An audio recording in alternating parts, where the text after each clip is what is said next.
Hey everyone, welcome to the CISO Talk podcast. James Azar, your host. So excited to be back. I've been out for a few weeks. I was in Israel. I got an ear infection. I spent time in quarantine. It's been just an absolute great time. I'm glad to be back home in Atlanta. And I've got Maria Thompson, Chief Risk Officer and Chief Information Security Officer for the state of North Carolina. Well, welcome to the CISO podcast. Thank you, James. Wonderful to be here. Thank you for having me. I'm so excited to have you on this. This has been like a year in the making because a year ago today, about 2 weeks ago, we were in Israel together. Pretty close. Yes. That was a wonderful experience. And I know that I enjoyed it as well as my team, my National Guard cyber team that was with me. It was a really, really fun trip. I got to say, this time wasn't as fun. Obviously, COVID has destroyed a lot of different things. It has. And, who would have thought that a year ago that we would be here today? And I'll tell you, I don't know about you, but I definitely want a 2020 do-over. I'll gladly take a 2020 do-over. Gladly. Although it's 2020, we're like midway through the year isn't over. And guess what, folks? There's still a presidential election. The hits keep on coming. Yes. Never a dull moment. Never. Not in this country. Not ever. So, Maria, a little bit about to our audience. How'd you get started in cyber? I mean, first of all, you're a Marine. So You have a very impressive background. So share a little bit of that with our listeners. Sure. So really, I started my journey when I was in the Marine Corps. I was one of the first, the number was 30 Marines that was selected to be part of this military occupational specialty called information assurance back then. And it was when I think the Marine Corps started to take a really proactive view of cybersecurity. Of course, it wasn't called cybersecurity back then. So I was already in the IT communications field, and this seemed to me as a logical progression of where I wanted to be. I think I had some kind of foresight that cybersecurity was going to be this, something that was that we really needed to sink our teeth into. And it looked like an awesome opportunity. And I said to myself as a young Marine, do I want to risk this in this unknown environment, or do I want to, stay the course? And I think the decision that I made back then was, well, you know what? At minimum, I'm going to learn something. So this is a growing experience. So I threw my hat in the ring, and I was selected to be one of the first 30 Marines. And so I did that for roughly, I'd say 12 years until I retired in 2009. I'm dating myself. And ever since then, I've been charting, taking on roles that were security focused. I was in Iraq as a contractor. I did a stint there, and I was a certifying authority for multinational forces Iraq. And then, I did a stint with a joint organization. I was a contractor there. I've worked at the EPA in another security role. And then now, I landed this position at the state. So I've been with the state for 5.5 years, a little over 5.5 years now. So the great state of North Carolina, really today's America's banking headquarters. I think North Carolina today hosts more banks than any other state. I think you're accurate in that. Charlotte definitely is a leading area for the banking industry.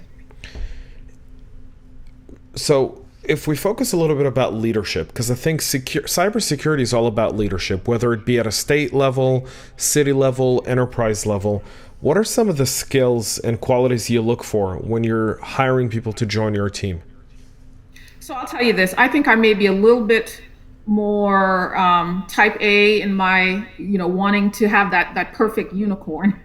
And over the years, I've learned that I needed to kind of step back and realize that there's certain things that you need to look for. You definitely need to look for aptitude. Whether or not that person has a passion. Those are the things that I really look for. So when I interview someone to be part of my team, I'm looking for level of experience that they may have. And if they don't have the experience, I'm looking for enthusiasm. I'm looking for folks that, when I ask a question, so what do you do if you are an apprentice, or, you're new to cybersecurity, what are you doing? What steps are you taking to be active in the community, to learn more? And if you tell me that, I have a lab at my home and I'm doing, I'm working on these projects, or, these are the things I'm supporting my neighborhood in their IT endeavors or something along those lines, that shows me that you really have a drive. And usually when I meet folks like that, they're the ones that are super successful, because they are willing to take the next, take the time, take the whatever is needed in order to build their knowledge and to continue to grow in the field. And they're hungry, and they're, willing to, again, sink their teeth into any project that, that you may throw at them. And they're thinking outside the box too. They're not necessarily, coming in, or the person, the type of employee that comes in every day and expects to be handed a laundry list of things to do. They're going to take those actions, be proactive, and help to optimize the operations. So I really, long story short, I'm really looking for those people that are hungry and that have passion. Because if you don't have the passion, I think you're going to burn out really fast and become one of those complacent ones within that. And we all know we have them in our, in our environment. Unfortunately, complacency is one of those things that comes when you're in a big organization, right? As you're building a team and your team grows, complacency becomes part of it. When you look, though, from a security leader perspective, right? When we talk about our employees, we always are looking for those unicorn employees. But from a CISO perspective, we hear a lot of stories of very successful CISOs and chief risk officers. And we hear the horror stories, the people who say, these are all the things I've learned not to do. So in your opinion, what are the skills that security leaders need to have in order to succeed and really lead their teams to the goal of establishing a secure organization? In my views, in my view, what I have seen and what I've tried to model in the way that I approach things is agility. And there's something that we learned in the military. I brought a lot of what I've learned from a leadership standpoint from the military into what I do in my present life. And that is, one, of course, there's always the lead by example. There's always the need to ensure that you are the consummate professional. Try that as much as possible. We understand there may be times when that's going to slip, but be open to learning. I think that's one of the key things that leaders need to know and need to factor in, is that just because you are in a supervisory role or a managerial role doesn't mean that you have the answers for everything. And so there are times when, yes, you may have a team member or subordinate, if whatever you want to call them, that may have a better answer, a better way of approaching something. Take that information, give them, of course, their due, for that, and run with it. Because I'm telling you, there are many times that I've been in a situation where someone in my team has said, well, here's another way of thinking about it. And generally speaking, that is sometimes a better approach on how to do things. So definitely be flexible, be open to suggestions, and it could be somebody else from outside of your team as well. Because again, when you're set in your world of cybersecurity and your siloed approach to certain things, you have to be open to the other side. Because I think one of the big things that we do, one of the big errors that we make as leaders sometimes, is to only look at things in our myopic, view. And being in cyber, we've had to be flexible over the years. We've had to change the way we think about things. I know you've all heard this before, where we used to be the office of no, and now we're yes, but. That's what my thing is, yes, but. This is the better way of doing it, and not better, but more secure way of thinking of things and how to do things.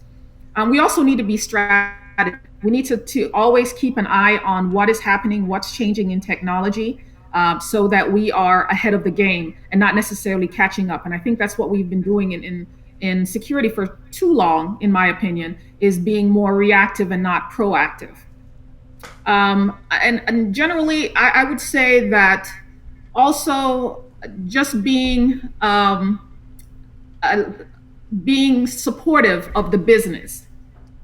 I think that a lot of times, again, going back to our views, our way of looking at things in a myopic way, we tend to forget that the business has to run, and we are here because there is a business. So we have to be enablers to enable them in order to do what they want to do, help them to do it more securely. But always, again, there's that partnership. So building that partnership. We talk about leadership a lot, and leadership definitely plays a key role. And, in this unprecedented times, we were dealing with, COVID, this outbreak. You're a chief information security officer and chief risk officer for one of the greatest states in our nation. Yes, absolutely. We're number one. And so kind of taking that, how has leadership played a role in, generating an IT response and cross-coordinating, with the North Carolina Health Department, with the National Guard and so forth, with, the COVID response? You don't hear a lot about North Carolina in the mainstream, I guess. I won't say mainstream, but I'd say in the national media. They're really focused on kind of, Florida, Georgia, New York, California. They're really not talking a lot about the rest of the states. But this morning when I flew in, and I flew in this morning and I was in Newark, North Carolina was a red state, meaning if you come from North Carolina and you come to New York or Jersey, you got to go into a 14-day quarantine. So talk a little bit about that leadership that has really kind of stepped outside the bounds of just security, but really dealing with this, national disaster. Yes, it really is, and to your point, using your words, a disaster in that, this is unprecedented. This is something that, again, we would never have envisioned would happen. I mean, we plan for the worst, but when it actually happens, you never, you have to realize that you have to be reactive in order to meet the demands of it. So as an organization, I know DIT, Department of Information Technology, which is where my office sits, we've had to ramp up, just like majority of the states, if not all the states, ramp up to support all the various remote teleworking IT support that is needed. We've had to look at being more agile in how we procure, review, well, from a security perspective, how we review those solutions before they are purchased, because, we have a lot of urgent needs that need to be met. We've had to be able to ramp up solutions to support those organizations, such as Health and Human Services, especially also it's Department of Employment Security that handles all our unemployment claims. Those two agencies have been we've been locked tight with those agencies since day one, trying to ensure that we provide them with every IT solution that they may require. And we've had a lot of support from our vendor partners. So we can't, I would be remiss if I didn't mention and thank those vendor partners that stepped up to the game, and they were able to say, hey, we're all in this together. Here's some solutions that we can offer for, an extended period of time to support you and the state agencies and the citizens of North Carolina through this pandemic that we're dealing with. So it has been really a very eye-opening experience, being able to really integrate our business processes with the agencies that are impacted and to support as much as possible. And we're still doing it to today. Every day there is either a request for additional laptops, additional personnel, another solution that will fill a gap that we currently may have. So again, being agile, being responsive have been the guiding principles of what we've been doing from an IT perspective to support these agencies through this whole measure. And I would be again remiss if I didn't mention broadband.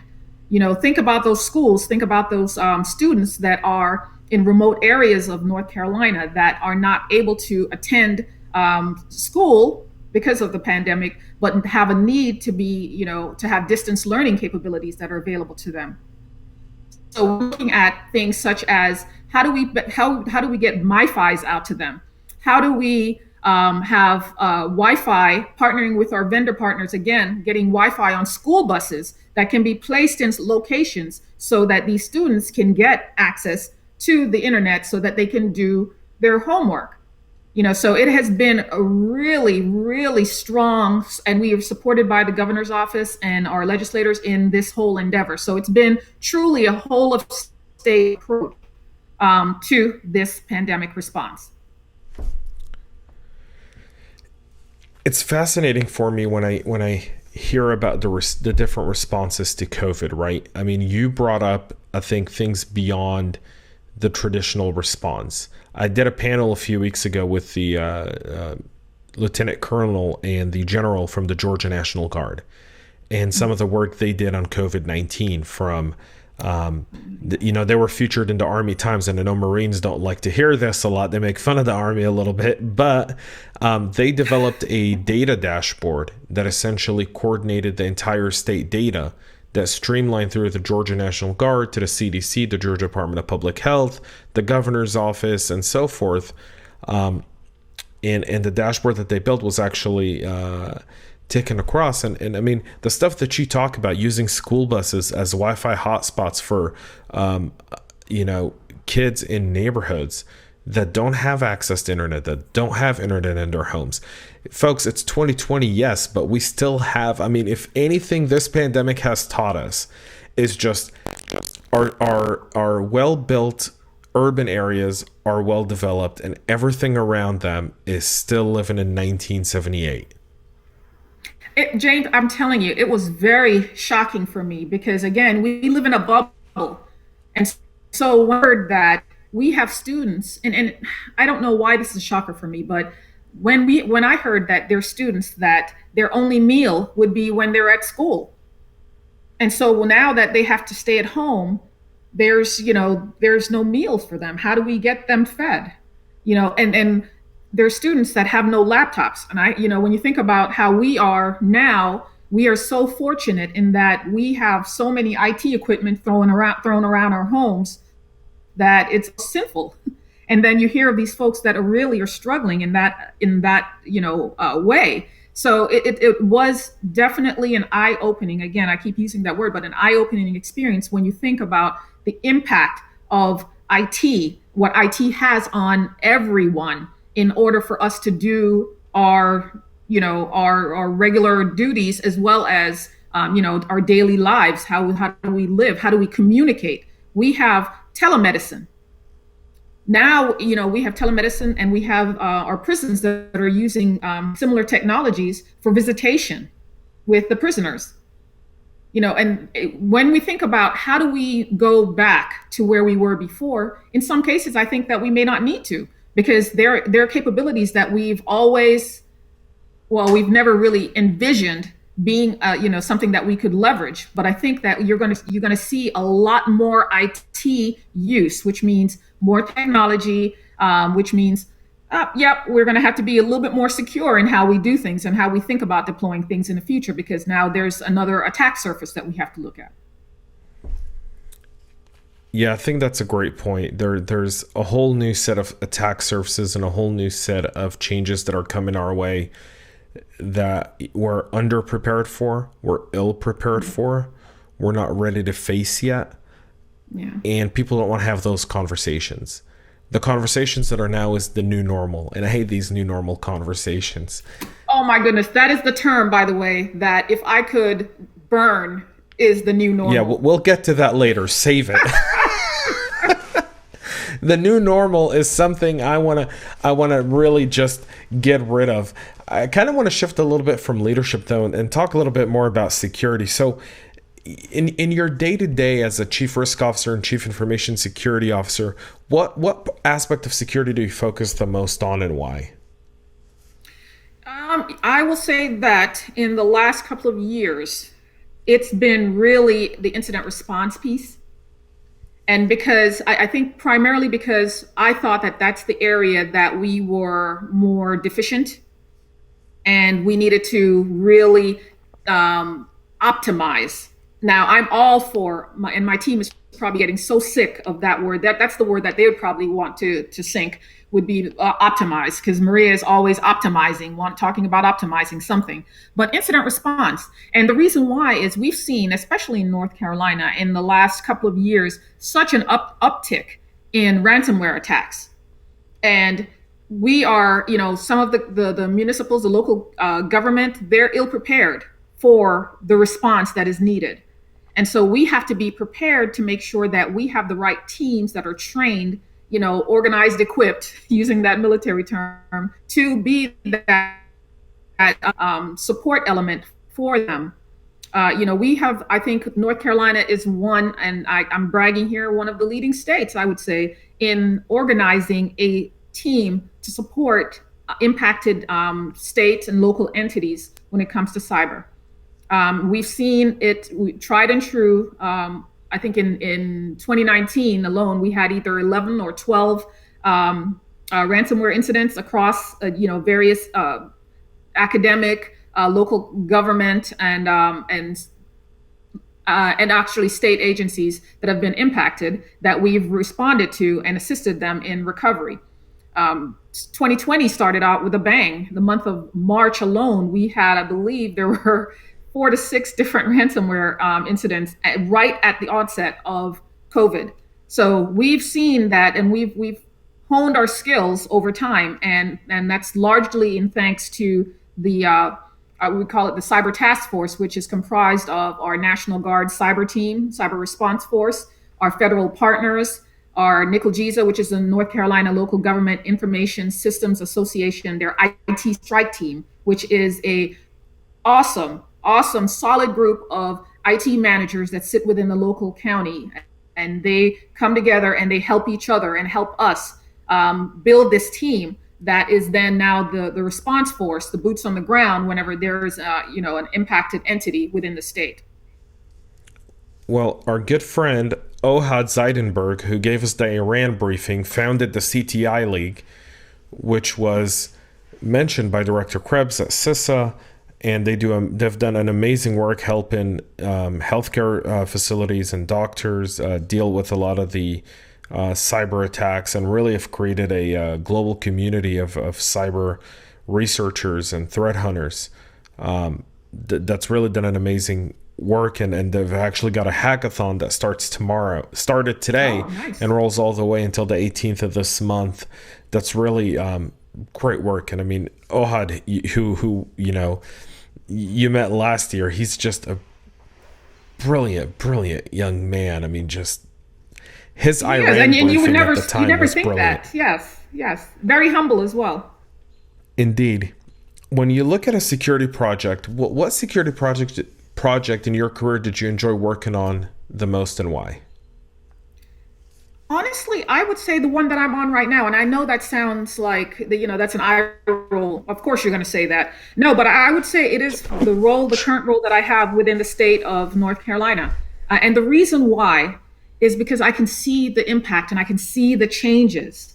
I think it's almost like a culmination of my career, of the different places that I've been, the organizations that I've been in, the environments that I've worked, whether it was overseas in Iraq or whether it was with a federal agency.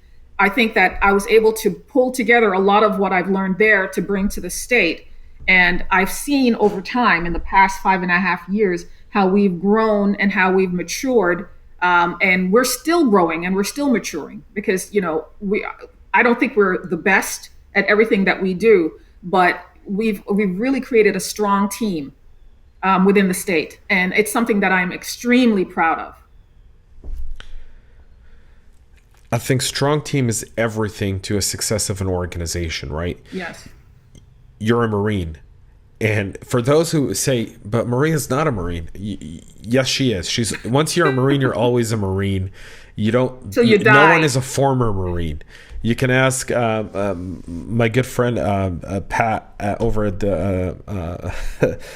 Sorry, I am really jet lagging at the moment, so my whole focus is off beat. And if people are watching the video, I seem stoned because my eyes are tiny. But I have not smoked anything illegal. My body thinks it's 1 a.m. even though it's 6 p.m. I spent a month in Israel, and when we flew to Israel, I flew with y'all, and I didn't have any jet lag. If you remember, like I was out, jogging on the beach, yeah, and surfing at like at 5 a.m. but going to quarantine throws you off completely. So Patrick Gall, and that's another Marine, and he runs a CISO lobbyist group that's just absolutely great. These guys lobby out in DC to give a CISO a voice amongst our elected officials. He will always say this. He wears his Marine pin until today, and he says, "You're never a former Marine. You're always a Marine." And so I gotta kind of keep that and remind our audience of that. As you look at some of the challenges that we as practitioners are starting to overcome, what are those challenges that you're thinking about that you go, that's going to be old news. We're not going to experience these security challenges anymore going forward? Ooh, that's a tough one. I should have thought about that one. Because sadly, I will say this. I think in my experience in the years that I've been, over 20 years in IT and cyber, it's the challenges. A lot of the challenges are people related. I would say not technology related, to be honest. And I can tell you one of the challenges I wish we would overcome would be that, we always talk about the partnership between operations and security. I wish we could get to in everywhere that we go, because again, we're all interconnected. If we were able to normalize that relationship between operations and security and find that happy balance. What I don't think... You don't think COVID did that? You don't think that COVID has brought operations and security to the table to kind of, when people started to work from home, when people realized this wasn't a 24, 48, or 1 week, this wasn't part of your business continuity plan. Mm-hmm. You weren't really prepared for something that was going to, spread and be as lethal and deadly in terms of business operations like COVID? And that's a good point, James. I would say this, that I'm an optimist, but in this case, I'm optimistically pessimistic, I guess. No. Is that a way of saying that? No, because you know why? Our memories are very fleeting as humans. Yes. And so while we are able to pull together in kumbaya, when we go back to the next evolution, because I'm not going to say the new norm, whatever that is, I feel as though we may, and hopefully not, go back to where we were before. Hopefully we can take this, this learning experience that we have, and and the steps that to bridge those gaps. Now, I'll say this, that is not an issue that I deal with at my current organization, because I've had, over the past few years, had a lot of support from our, the operations side of the house. But, you'll always run into little buckets, little areas here or there that, is unnecessary. And I think it's really what has helped me over time is building those relationships over time and gaining trust. There's a book, I think it's Stephen Covey, I think it's The Speed of Trust. I always quote that, because the more, when you gain somebody's trust, you can open doors a lot faster than throwing money at a situation. Trust is key, and trust has been very instrumental, I believe, in how we were able to establish that response force within North Carolina with our local county folks, with the school folks that have been impacted. It's been building trust, is letting them know that we are here as a partner for them. But, to your point, I would hope that we do not ever go back to where we were before, and that we continue to leverage the steps forward that we've made, and continue to progress and again build on this kumbaya. I love the whole kumbaya approach. It's a blast. I will say though that the challenge remains, and the challenge will always be the human aspect. And I think you nailed that on the head. Justin Berman, he's the Chief Information Security Officer for Dropbox. He said, when someone comes and tells me I'm here to train your people, I say, develop a technology that understands the weakness of my people and can complement and supply their weakness. Don't try to change human behavior. You can't. And I think there's nothing more evident of that than people have been killing people since people became people. That hasn't... Absolutely. Nothing stopped that. Yeah, right? I agree. I agree. And, So, I jokingly always say, you can't kill them. So I guess you got to work with them. well, people are always going to click the links. They're always going to open emails. They're always going to give in to something. And these guys, these criminals, they're getting so much better at it. They're really, really good. I mean, I saw in the last week and a half while I was in Israel, I was spent a lot of times with a lot of security researchers, and I saw some of the best written emails that literally I would have read it and been like, no spelling mistakes, looks legit. The request has a sense of urgency, but also builds respect. They're good. I would say this. I would say this. If most of the cases that I see, if those were the cases, I would give somebody a pass. And I think, to be honest, that if they really want to get to you, then I think there's ample opportunity, unless you completely detach from the network, and live off the grid. You can be somehow influenced, to do the wrong thing. Unless you're absolutely paranoid and never click on anything, or so on and so forth. But you're right. The human element is always there, and what upsets me most, I would say, and is when someone bites, when somebody takes the fish for something that is so clearly, a poorly written or poorly executed attack. That's what gets me. If it's something that was, again, sophisticated, I'm like, it happens.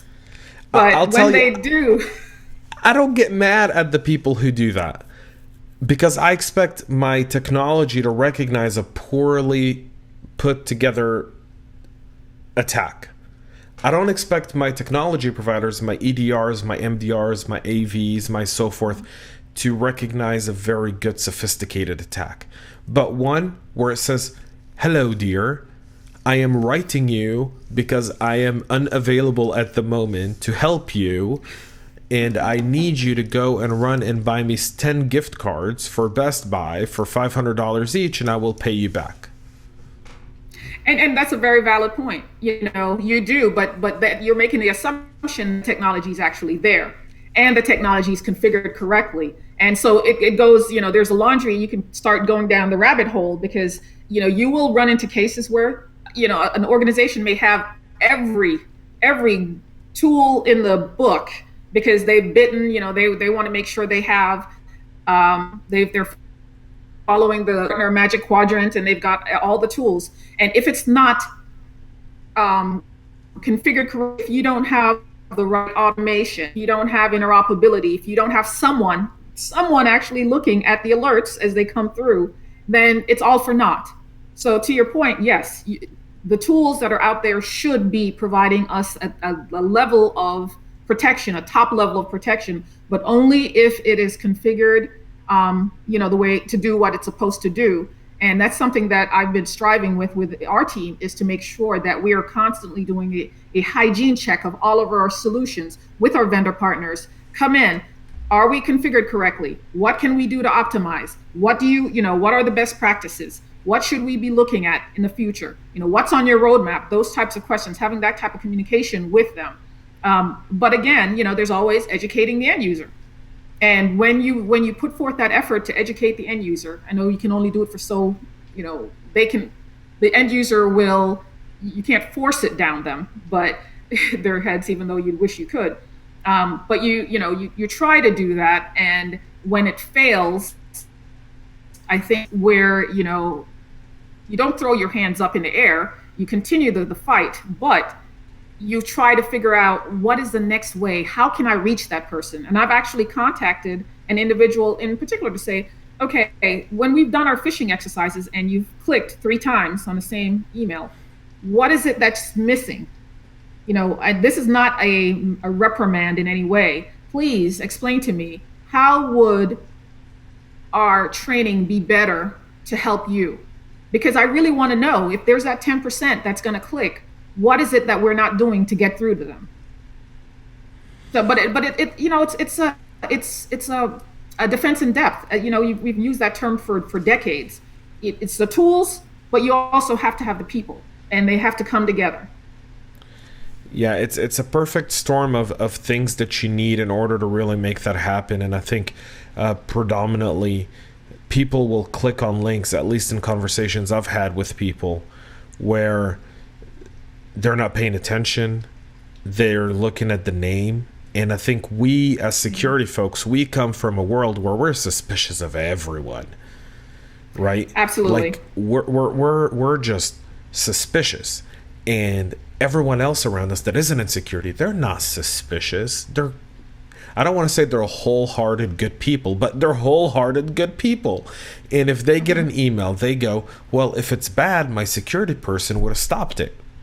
Because there's this fake Hollywood narrative that security people can sit on a keyboard on an episode of NCIS or an episode of CSI whatever, and and all of a sudden the counter hacker, the good hacker, right? Because there's a bad hacker and a good hacker in Hollywood, and and he's typing away on his keyboard, type it away, and bam, problem solved, right? Like with 2 seconds to spare.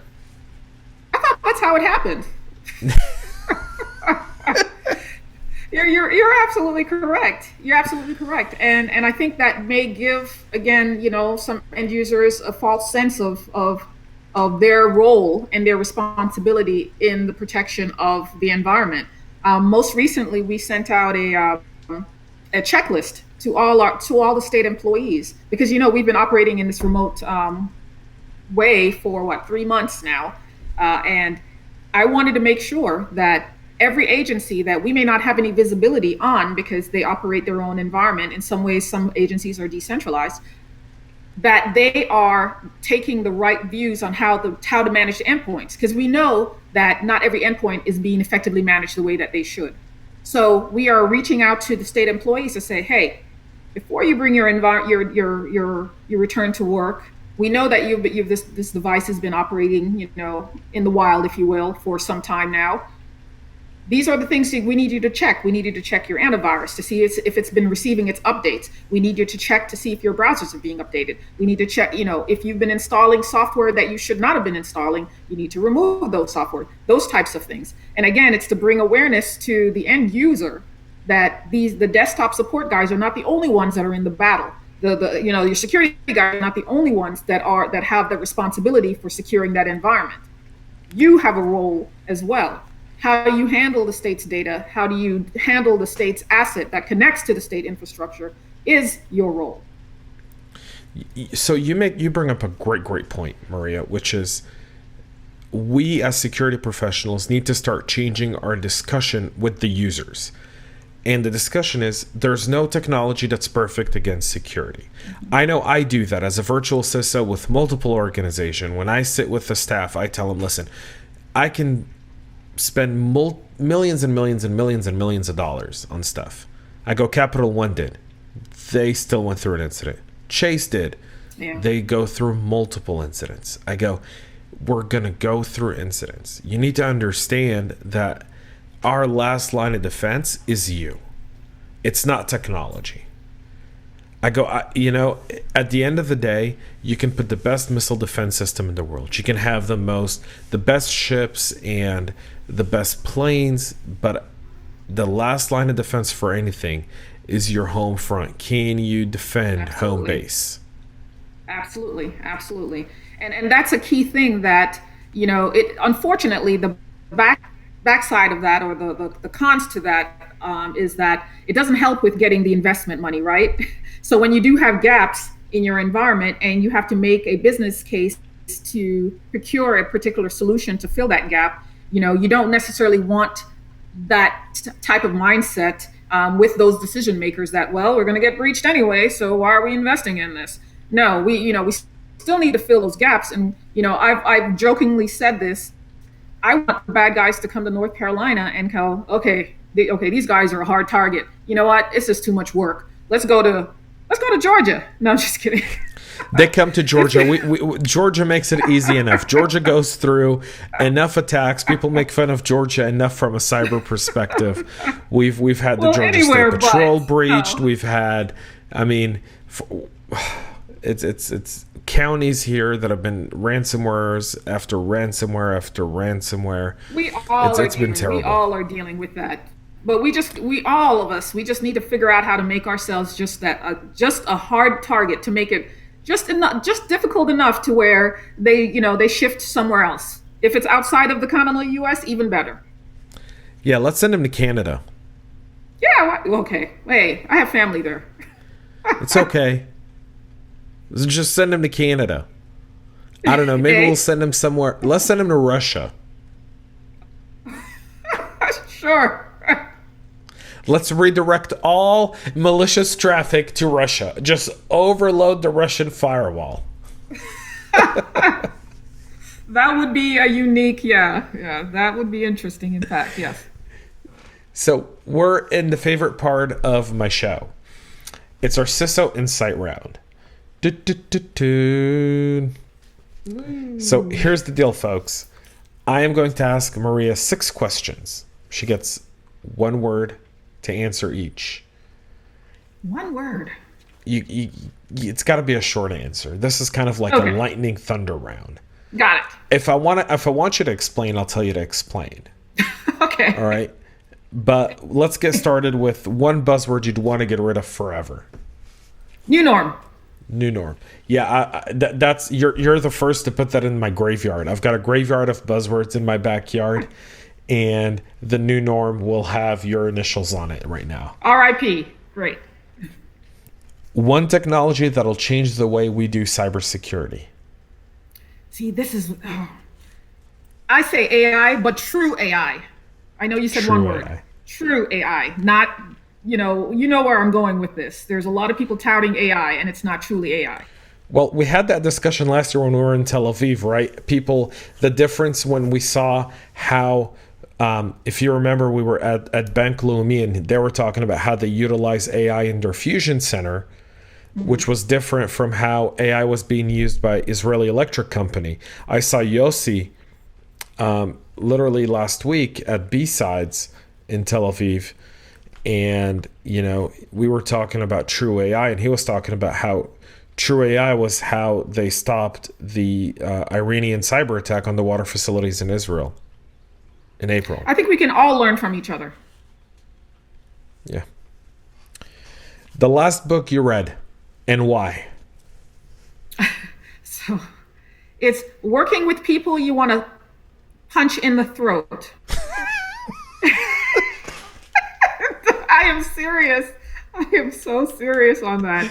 And the reason why, it was actually a coworker of mine, a very good friend of mine, purchased that book for me, because that's usually my saying that I wanted to throat punch someone. And she found a book, Spending Christmas with Family Members You Want to Punch in the Throat, Working with People You Want to Punch in the Throat. So that was my last book. Last movie you saw? Invisible Man. The new one. Your favorite music? Top 40s. I'm a top 40s gal. Top 40. So anything on the top 40? Could be pop, rap, R&B, country, jazz. Okay. Not the country. Let's take the country off, but everything else. You're from North Carolina. Country. Yeah. I live in North Carolina. I'm not originally from North Carolina. I'm not originally from Georgia. I still listen to country now. Okay. Note to self, you've just lost some cool points, but go ahead. It was funny, when I was in Israel, I was riding around the scooters, those e-scooters that we saw. Yeah. And I was blasting a little bit of country music on the 4th of July, riding around on the e-scooter. It was magnificent. It was star-spangled awesome, because I drove around the U.S. consulate in Tel Aviv, blasting "God Bless America" and whatever with a bunch of others. It was great. Good for you. That's awesome. You got 2 thumbs up. Yeah, it was great. So, what's one of your key things that you took away from the COVID-19 crisis? We've heard this all the time. Increased productivity. And I think that's been one of the biggest eye-openers and shockers, because, again, I'm old, but old mindset and seeing, and we're used to touching, and we're used to having folks right there, and especially when it comes to security, I've seen increased productivity in my team. And I think generally speaking, it's because my team, they're cyber folks, so they're always heads down, and so and a lot of them are introverts, so working at home really works well for them. So and I've heard this in other areas as well, increased productivity. I agree. I think so many people were surprised of all of a sudden the amount of work that people got done when they didn't have to sit in an hour of traffic to get to the office. Oh my goodness. Yes. Deal with office politics and office BS, the gossip, the distraction. I call them distracting Larrys. Distracting Larrys is that one guy in the office that's like distracting everyone from actually doing their job. The drive-bys, the unnecessary drive-bys. I mean, there's some I think good things that come from good for the soul, good for relationship building, to have that face to face. So I wouldn't say being remote is 100% the best way of doing things, but I would say that it can be factored in more than we have in the past. That we can allow people that opportunity to remote work more, and still achieve success and performance increase. Yeah, you're absolutely right.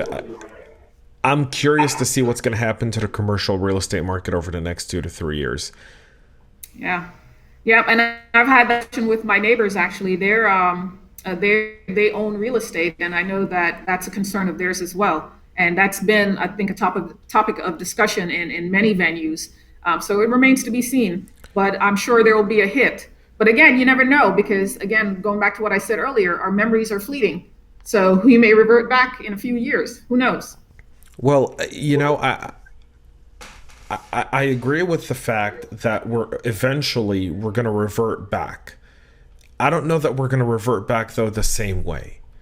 No, I agree. I absolutely agree 110%. I think there will be remnants of this pandemic that will be with us forever. And some of them, hopefully most of the pros, will be the ones that we hold and we carry through to the future. Yeah, I'm all for not wearing masks anymore, though. If I wore a mask in Israel, you're required to wear a mask anytime you're in public. So I wore a mask from the moment I reached the airport, and I had the mask on until I got home almost 20 hours later. So I had on a mask for 20 straight hours. I mean, taking it off seldom. Maybe, if I went to the restroom on the airplane, I'd take the mask off. Or if I was at the restroom in the airport, I'd take the mask off. But outside of that, I got a mask on my face. Very, very uncomfortable. I agree. It's a necessary evil, I guess you could say, for now. But to your point, I hope that is not something that we have to carry on in the future. And for those thinking of traveling during COVID, let me tell you something. If you thought airplane food was bad before COVID, try it now. Well, what did you tell them that, look, a symptom of this is not the loss of taste buds. We still have to taste this So food. they bring you your food, on international flights at least. They bring you your food and it's all sealed up. So the fresh bread that you would once get that they would heat up doesn't exist anymore. You're getting really hard bread. It's just no. Just that's a big no, huh? That's a no for you, dog. Yeah. No, negative. Don't do it, folks. Maria, thank you so much for coming on the CISO Talk podcast. I really appreciate it. You've been awesome. Thank you, James. This has been, to your point, this has been great. It's always great catching up with you. We always have a good time. Yes, we do. And what's funny is this podcast is shorter than an average phone call. Yes. That's true. That is true. Folks, I want to say thank you so much to Maria Thompson. It was great to have her on the podcast today. I want to say, make sure you subscribe, follow, give us 5-star ratings on your favorite podcast listening platform. Let us know what you think. You can submit questions on our website at cyberhubpodcast.com. I want to, again, thank you to Maria so much for coming on the podcast. as far as I'm concerned, we'll be back with a lot more CISO talks now that summer vacation is over. We're back at it full force. Back in the States, I've got some great CISOs lined up and some content that I've produced while I was in Israel that I can't wait to share with y'all. So until next week, folks, stay cyber safe.